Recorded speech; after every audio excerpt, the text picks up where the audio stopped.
Marina, qui vit avec le VIH depuis 2010, a fui les violences dans la ville de Zemio, en République centrafricaine, en 2017. Mais elle risque maintenant sa vie pour revenir pour un traitement antirétroviral.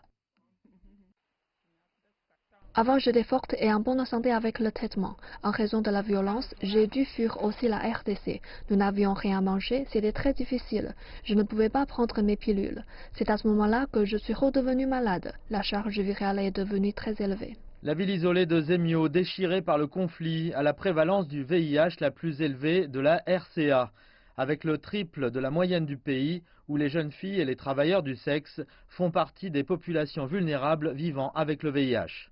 Il y a de la pauvreté ici, il y a de la famine ici. Les femmes ont dû recourir à la sexualité pour gagner 100 francs pour leur survie.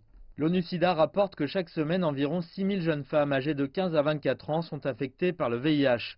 Et les populations clés connues depuis longtemps pour des taux d'infection plus élevés, tels que les travailleurs du sexe, les toxicomanes par voie intraveineuse, les hommes ayant des rapports sexuels avec des hommes et les prisonniers, continuent de représenter plus de la moitié des nouvelles infections dans le monde. Et les objectifs de l'ONU en matière de diagnostic, d'accès au traitement et de suppression du virus ne sont pas atteints assez rapidement. Nous sommes hors d'atteinte dans de nombreuses régions du monde.